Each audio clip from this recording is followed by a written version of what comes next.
presentamos Tiempo de Dios con el pastor Ezequiel Molina Hijo. Una palabra de fe que puede transformar. Y quiero invitarle a buscar en sus Biblias en San Juan capítulo 12, verso 12. Quiero compartir una palabra que el Señor me ha dado. Aleluya. San Juan 12, 12. Gloria a Dios. Cuando lo tengan pueden decir amén.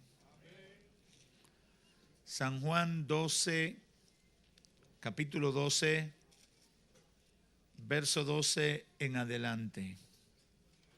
Oremos. Señor, en tu nombre vamos a hablar tu palabra.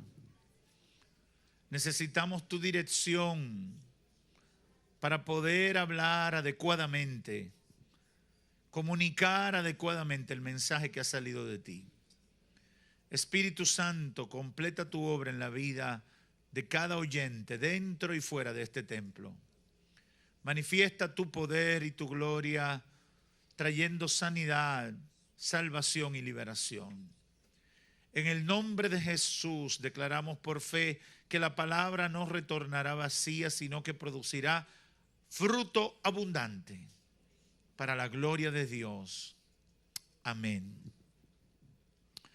Dice la Escritura: el siguiente día grandes multitudes que habían venido a la fiesta, al oír que Jesús venía a Jerusalén, tomaron ramas de palmera y salieron a recibirle.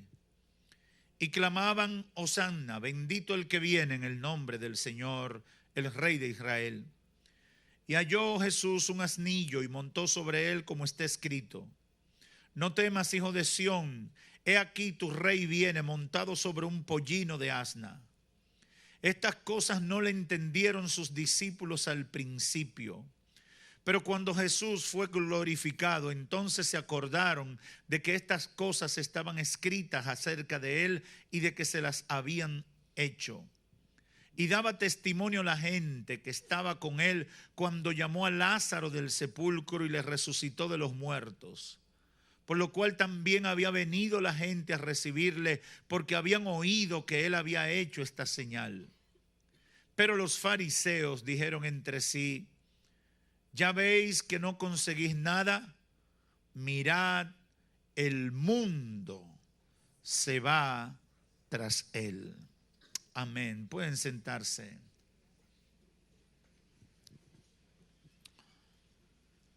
Quiero hablar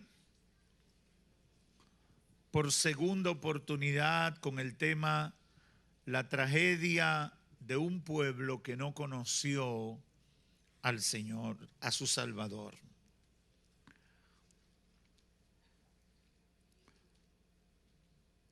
El hecho que relata el Evangelio de San Juan en este capítulo 2 y que todos los evangelios registran es el conocido dentro de la tradición judeo-cristiana como el domingo antes de la Pascua, cuando Jesús sería arrestado y crucificado para levantarse al tercer día resucitado. Esta mañana hablaba de la tragedia que representó para el pueblo judío el no conocer, el no entender, el no discernir e identificar el privilegio que tenían de que Dios en su misericordia le había enviado un Salvador. La tragedia dentro de las figuras gramaticales o del arte, tragedia se define como una obra dramática de asunto serio en que intervienen personajes nobles o ilustres y en la que el protagonista se ve conducido por una pasión o por la fatalidad a un desenlace funesto. Y decíamos ciertamente que eso describía perfectamente lo que había pasado con el pueblo judío, que no tuvo el entendimiento para entender la visitación de su Salvador. Por el contrario, se enfocaron en sus preocupaciones por sus necesidades materiales, de una sanidad urgente, y peor aún, los líderes religiosos se llenaron de celos y envidias. Rechazaron a Jesús a pesar de que tenían la palabra profética que les anunciaba la llegada de su Salvador. Eso fue una tragedia. La historia cuenta que el pueblo judío vivió la época más dolorosa de su vida cuando fue desarraigado de su tierra, comenzando con la invasión del general Tito en el año 70 después de Cristo, es decir, unos 20 y pico de años después de ocurrir todo esto. Y pasaron siglos y siglos desperdigados por todo el mundo, hasta que en el siglo pasado, a mediados del siglo pasado, tuvieron la oportunidad, y fue porque había una palabra profética de volver a constituirse en nación. Terminamos advirtiendo que debemos de poner nuestras actitudes egoístas y enfocarnos en la manifestación del amor y la misericordia de Dios en nuestras vidas por medio de Cristo, primero que todo, para que podamos aprovechar al máximo ese privilegio. Usted se pone a hacer un inventario de cuáles son los afanes que usted tiene. ¿Que por qué se afana? ¿En qué pone sus mayores esfuerzos? Y usted va a encontrar estas 2 o 3 categorías que lo encierran todo. El afán por conseguir cosas materiales, por eso trabajamos, por eso nos esforzamos, por eso intentamos hacer negocios, por eso queremos virar el mundo, esforzándonos por conseguir cosas materiales, dinero, cosas que nos sirvan, comprar propiedades, comprar vehículos. Esa es una gran categoría, nos esforzamos continuamente. La otra gran categoría tiene que ver con el estado anímico o sentimental de nosotros. La gente, eso lo envuelve. Que estoy soltero, que estoy casado pero me siento mal, que me hicieron esto, que no me hicieron lo otro, que ahora fulano o fulana no está como estaba antes, que está pensando mal de mí, que yo me siento así, que yo me siento asado, etcétera, etcétera. Ahí gira una gran parte del enfoque y las preocupaciones del ser humano en sus sentimientos. Hay una tercera que tiene que ver con el estado de salud. ¿Cómo está mi salud? ¿Cómo está la salud de mis hijos, de mi familia? Cuando usted tiene un problema en una de esas áreas, usted pierde la tranquilidad. Usted pierde la alegría. No, que fui a chequearme y vieron una sombra en el lado derecho de mi cabeza. Ya eso le quita la paz a la familia entera. Y empiezan a llamarse y mira que me dijeron que ay, que me enteré de lo que te está pasando, ay, que esto, que lo otro, y ahí se va todo el gozo. Y entonces todos los esfuerzos se volcan o se vuelcan sobre esa temática. Y ahí alrededor de eso gira todo. Son 3 o 4 cosas en la vida que ocupan nuestra atención. Y tristemente nuestra relación con Dios parece que nunca es una prioridad. Jesús vino al mundo. Y la primera misión, como lo describe Juan capítulo 1, era venir para ser el salvador del pueblo judío. Juan dice, a los suyos vino y los suyos no les recibieron. Por tanto, a todos los que les recibieron les dio potestad de ser llamados hijos de Dios. Pero ellos no entendían ese asunto. Ellos se quedaron envueltos en todos los temas. El pasaje que leímos habla de que la multitud llegó a Jerusalén en ese día que se conoce en la tradición judeo-cristiana y de influencia católica romana como el Domingo de Ramos. ¿Por qué ya estaba la gente ahí? Porque venían a celebrar el día de Pascua. Para los judíos es la gran fiesta por la liberación de los primogénitos. Venían de todas partes del mundo a celebrar el día de Pascua, pero Juan da un detalle que no lo dan los otros evangelistas. Y explica por qué victoriaban a Cristo. Dice Juan que muchos vinieron a recibirle, verso 18 del capítulo 12, porque habían oído que él había sanado a Lázaro. Y sabían que Lázaro iba a estar con él. Y de curioso querían ver si había sido verdad todo lo que había pasado.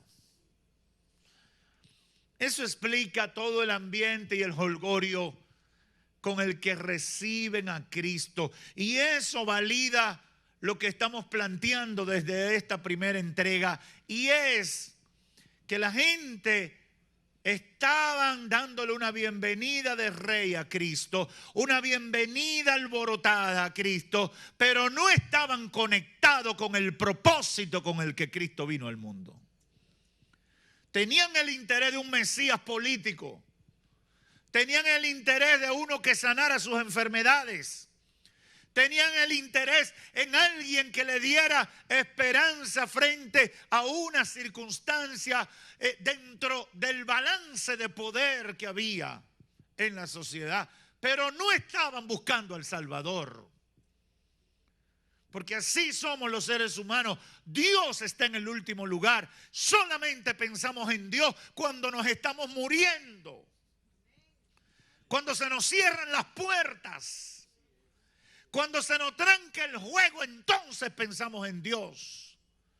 Yo quiero decirte que Dios está buscando gente que esté interesado en relacionarse con Él y en aprovecharse de sus planes para el hombre, para el ser humano, antes que los beneficios materiales que Él le puede dar.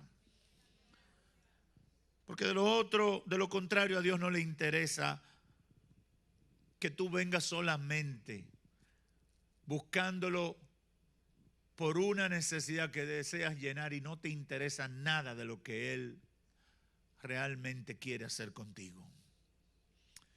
Quiero concentrarme en la conducta de los enemigos de Jesús que relata Juan en el verso 19, cuando dicen: ya ven que no pudimos conseguir nada, el mundo se va detrás de él. A mí me llamó la atención e impactó mi vida, porque todo lo que pasó alrededor de la vida de Jesús estuvo contaminado por la actitud y la conducta de sus enemigos. Los enemigos de Jesús hablaban mal de Jesús. Los enemigos de Jesús cuestionaban todo lo que él hacía, en bien o en mal de cualquiera. Todo lo cuestionaban. Ponían en duda todo lo que venía de parte de Cristo. Pero tenían un problema. A pesar de todo lo que hacían, las multitudes simpatizaban con Cristo. Es sorprendente, pero ellos hacían de todo, pero la gente iba detrás de Cristo. El verso 19 lo dice: pero los fariseos dijeron entre sí: ya veis que no conseguís nada, mirad, el mundo se va detrás de él. Esa expresión, estimados oyentes, despertó mi sensibilidad en el día de ayer mientras meditaba sobre esta reflexión. Y estoy seguro que algo tuvo que ver, porque para mí una de las grandes batallas de los cristianos es lidiar con los enemigos de Jesús y las presiones que desatan contra los que buscan a Dios. Al meditar en esto, el Espíritu Santo puso estas tres ideas en mi corazón. Primero, y es importante que todos los cristianos seguidores de Cristo entiendan esta realidad. Primero, los enemigos de Jesús siempre han existido. Y siempre han operado y han expresado sus opiniones en contra del Señor y su ministerio. Usted dirá, pastor, eso no es necesario decirlo, eso se sabe. No. Mucha gente piensa que siempre la sociedad ha sido favorable al mensaje de Cristo. Y es más, a veces tenemos la falsa idea de que por convertirnos el sistema de pecado nos va a aplaudir y celebrar que somos cristianos. Y eso es una mentira inventada por el mismo diablo para que nosotros nos desanimemos. Los enemigos de Cristo siempre han existido. Existieron cuando Él comenzó su ministerio, existieron cuando Él nació, existieron antes de Él nacer y han existido después de Él morir. Siempre han existido los enemigos de Cristo. No te sorprendas si te encuentras con uno de ellos. No te sorprendas si te tienes que enfrentar a uno de ellos. En segundo lugar, a través de las edades han realizado los enemigos de Cristo grandes esfuerzos para borrar el nombre del Señor de la vida de sus seguidores y de la gente en sentido general. Pero aun cuando han alcanzado temporalmente victorias parciales, todo resulta al final en mayor gloria para el Señor Jesucristo. Usted puede analizar la historia. Yo no vengo a imponer un postulado, yo vengo a hacerte reflexionar. Analiza la historia. Se han levantado muchos enemigos de Cristo y han logrado temporalmente victorias parciales, pero al final el Señor sale glorificado. Al final el nombre de Cristo es exaltado. Al final tienen que reconocer como reconocieron los verdugos cuando terminaron de crucificarle y el cielo se oscureció y hubo un estruendo cuando murió. Verdaderamente este era el Hijo de Dios. En tercer lugar, a pesar de todo el poder que han concentrado los enemigos de Jesús y las presiones que han ejercido sobre la gente, no han podido detener el mensaje del Evangelio de Cristo ni el crecimiento de su iglesia. El Evangelio ha tenido tantos enemigos de todo tipo, pero no ha parado de llegar, no ha parado de crecer, no ha parado de impactar en la vida de la gente, no ha parado de llegar a las multitudes, no ha parado de conquistar a la gente. No ha parado de caminar y impactar las generaciones. La única fe que crece sin presión, sin obligación, sin ponerle un arma en la cabeza es la fe cristiana. Porque usted ve que los musulmanes crecen, pero los musulmanes cogen un rifle, una escopeta, una 45 y te la ponen en la cabeza. ¿Vas a ser musulmán, sí o no? Si digo no, ¿qué me pasa? Te muere. Si digo sí, te queda vivo. Ah, sí, yo soy musulmán. Así se convierte cualquiera. Usted dirá, pastor, pero usted lo está poniendo muy feo eso. Esa es la realidad. En los países musulmanes tú no te puedes identificar de otra cosa. Te arruinan la vida. Acaban con tu vida y ellos lo saben. Y por eso es que yo digo que los países libres no le deben permitir a ellos funcionar. Y decirle, hasta que ustedes no suelten allá, ustedes no pueden estar aquí. Debería ser de esa manera, pero lamentablemente no es así.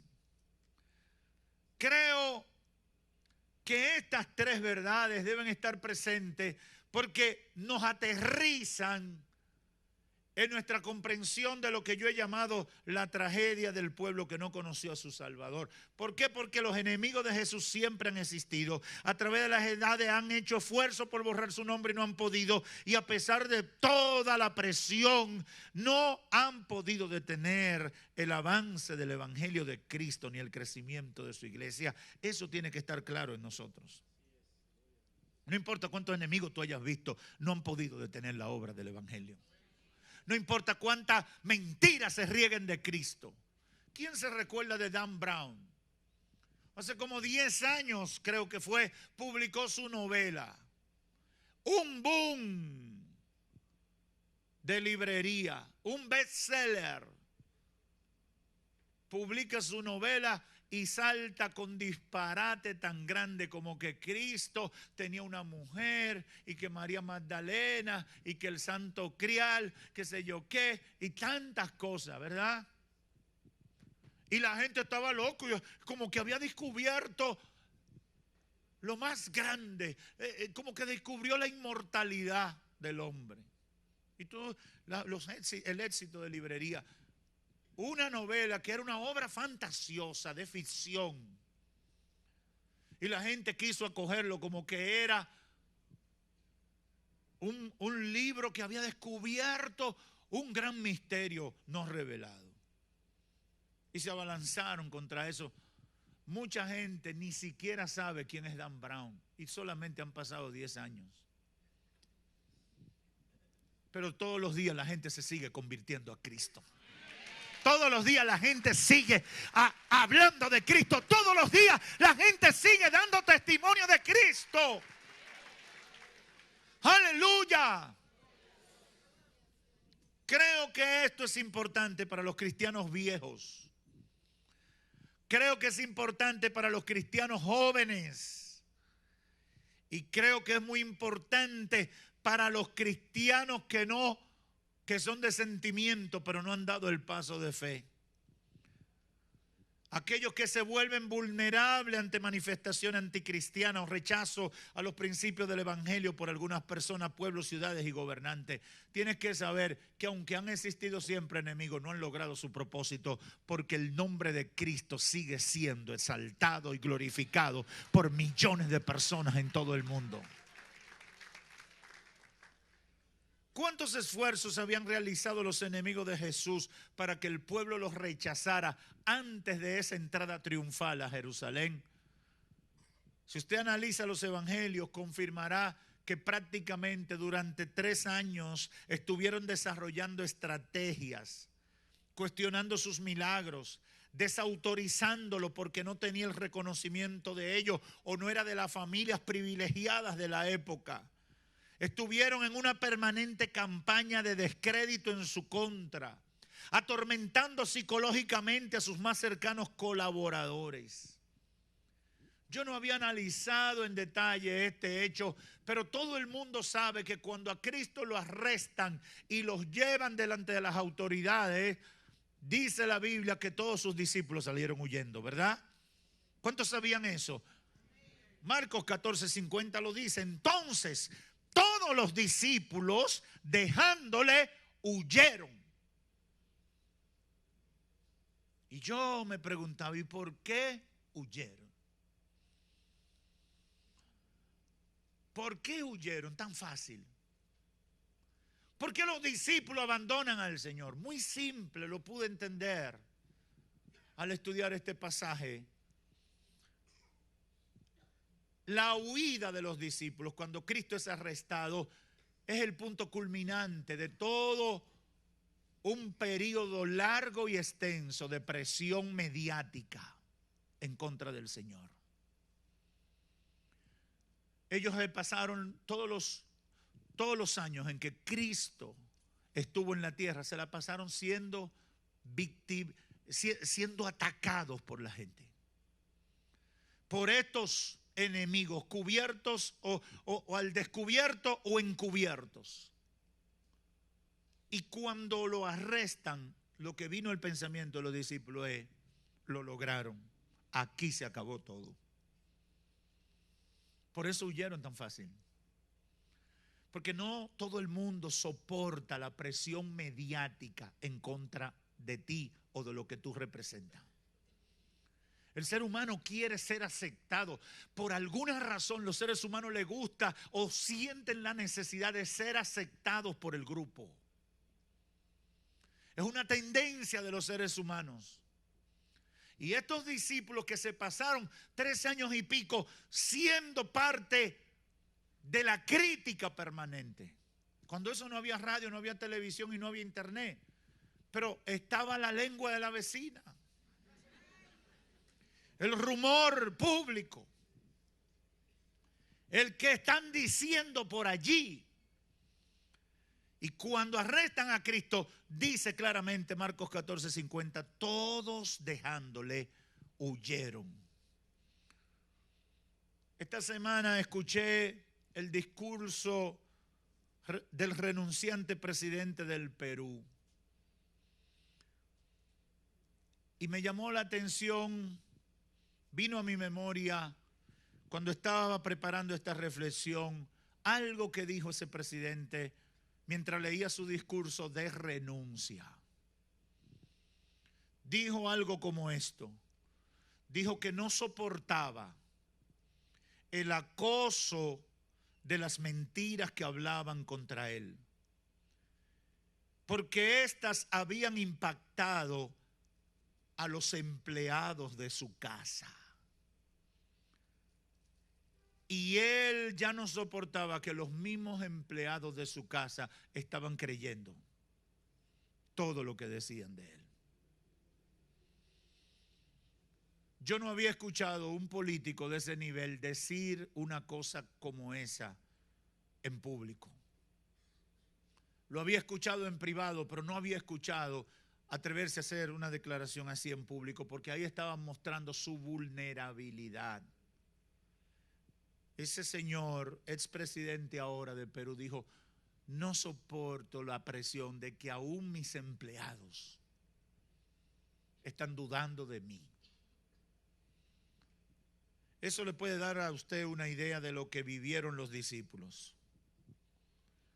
Y yo quiero decirle, al meditar en eso, llegué a una conclusión. Probablemente la mayoría de nosotros habría huido de la misma manera que ellos huyeron. Por eso el versículo de Juan 12:19 dice, pero los fariseos dijeron entre sí, ya veis que no conseguí nada, el mundo va detrás de él.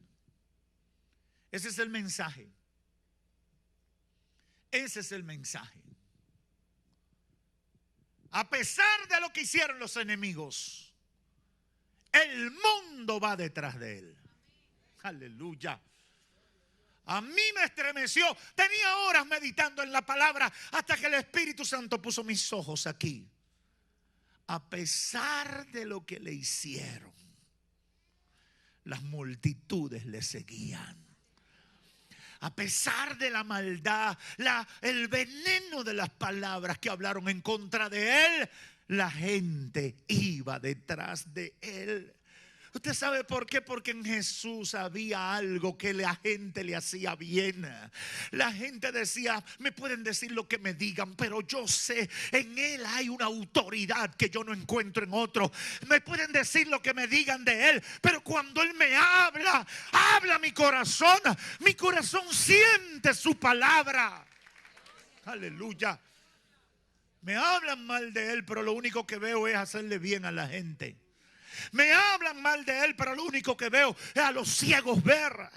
Me hablan mal de Él, pero veo a los cojos caminar. Veo a los leprosos ser limpiados. Me hablan mal de Él, pero veo la gloria de Dios. Veo la bendición de Dios. Siento la presencia de Dios. Aleluya. Aleluya. Hermanos, yo no sé bajo qué presión tú estás, pero yo puedo garantizarte que por mucho que el diablo hable, no podrá tapar la verdad del evangelio, produciendo buenas noticias en la vida de la gente.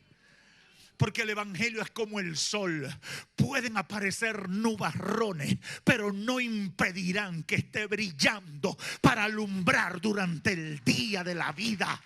Yo no sé si eso tiene sentido para ti. Aleluya. Aleluya.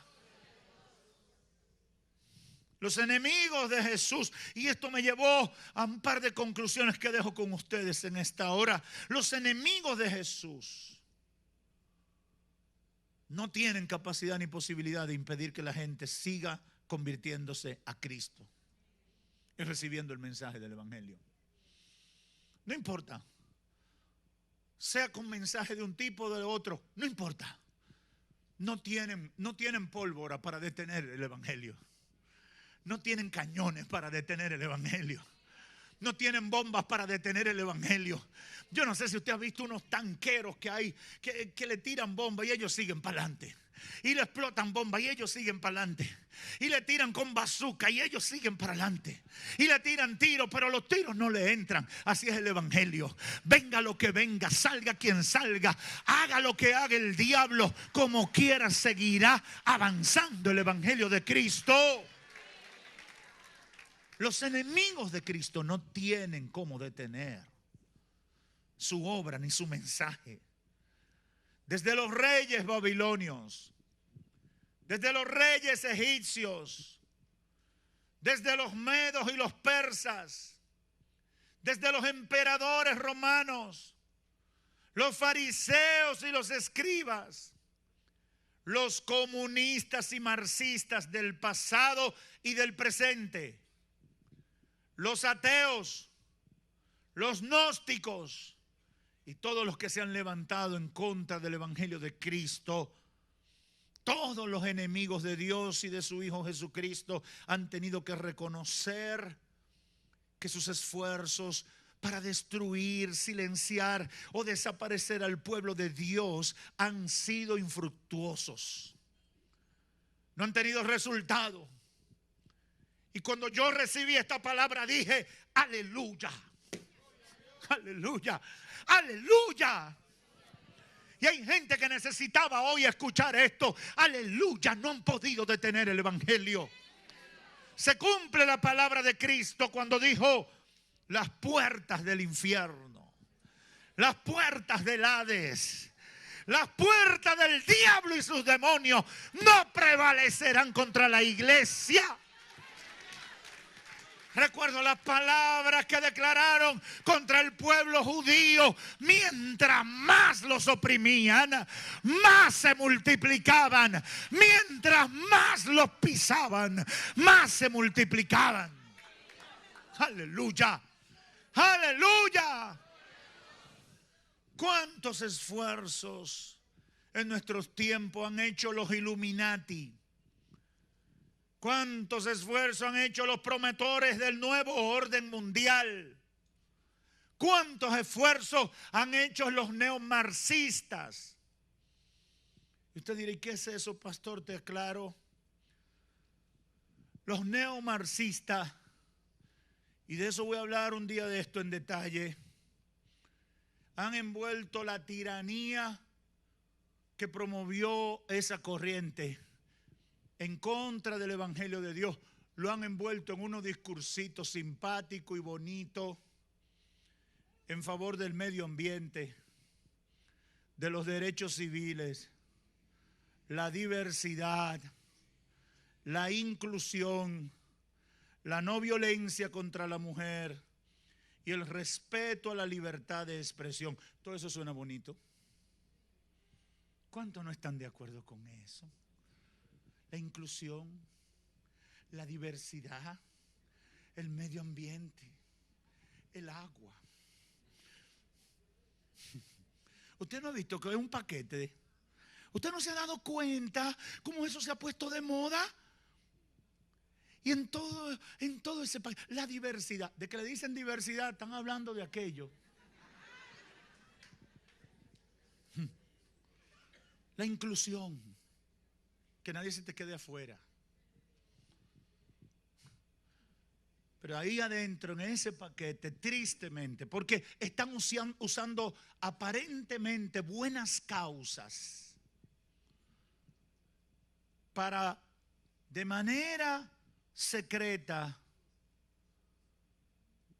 llevar o procurar silenciar a los cristianos, prohibiéndoles denunciar el pecado de homosexualidad, prohibiéndonos hablar del asesinato de los niños no nacidos, como es el aborto, prohibiendo leer la Biblia en las escuelas, prohibiendo predicar el evangelio en las oficinas, prohibiendo denunciar toda la corrupción, porque esa gente solo denuncia la corrupción que no es la de ellos,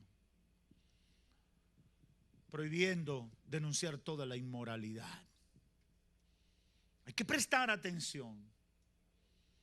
Hay que prestar atención. Cuando usted ve quiénes están a favor del medio ambiente, de la defensa del planeta, de los derechos civiles, de la diversidad, de la inclusión, de la violencia contra la mujer y los derechos de la mujer, el respeto a la libertad de expresión, todos los que promueven eso están a favor del aborto.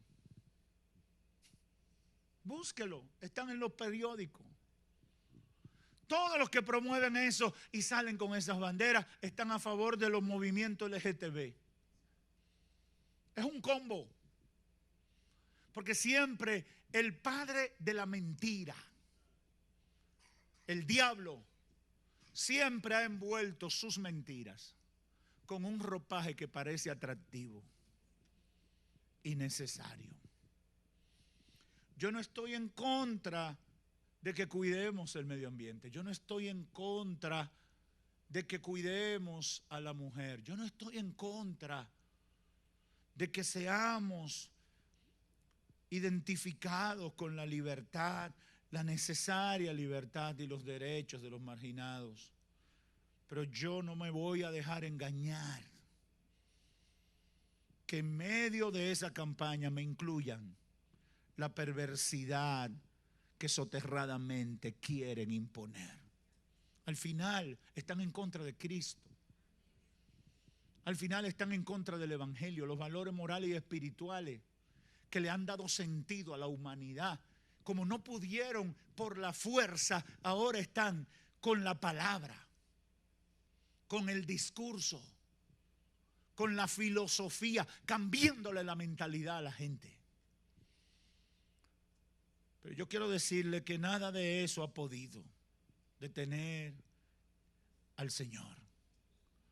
Los líderes del judaísmo, después de la entrada triunfal, se dieron cuenta del fracaso de sus esfuerzos y aún así siguieron con la crucifixión y lo enterraron. Pero dice la Biblia que eso no impidió su victoria, porque aunque lo mataron, se levantó victorioso al tercer día. Dime si eso no es motivo de celebrar el triunfo del Señor.